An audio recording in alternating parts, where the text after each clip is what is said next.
নারীরা আসলে ঠিক কিসে আটকায় এ নিয়ে পুরুষদের মনে চলে নানা জল্পনা কল্পনা। কেউ ভাবে টাকা, কেউ ভাবে শপিং বা মেকআপ, কিন্তু বাস্তবে দেখা গেল নারীরা নিজেকেও সময় দেওয়ার বদলে গা ভাসাচ্ছে নতুন ট্রেন্ডে।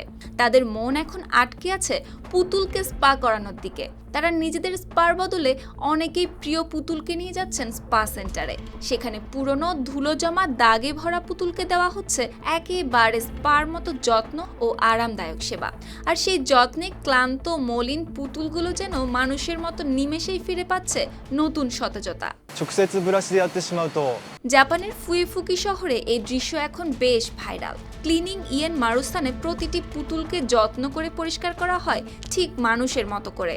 প্রক্রিয়াটাও একেবারে আলাদা। প্রথমে হাতে ধোয়া হয় কাপড়ের ওপরের অংশ, তারপর আলতো করে ব্রাশ দিয়ে তোলা হয় ময়লা। এরপর আয়রনের সাহায্যে স্টিম ক্লিনিং করে শুকানো হয় পুতুল। আর যদি প্রয়োজন হয় ভেতরের পুরনো তুলা বদলে দেওয়া হয় নতুন তুলা।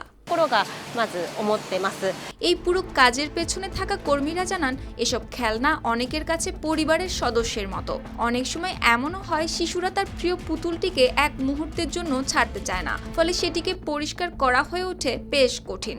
ঠিক সেই জায়গা থেকে শুরু হয় এই সেবা। তাই পরিষ্কার করার সময় তাদের মধ্যে কোনো তাড়াহুড়া থাকে না, থাকে শুধু ভালোবাসা। আর মজার বিষয় হলো শুধু স্থানীয়রা নয়, বিশ্বের নানা প্রান্ত থেকেও মানুষ আসছেন জাপানে শুধু তাদের প্রিয় পুতুলটিকে নতুন করে সাজাতে। আর মাত্র কয়েকদিনের মধ্যেই সেই পুরনো পুতুল ফিরে আসে একেবারে নতুন রূপে। সুপ্তি রায়, RTV।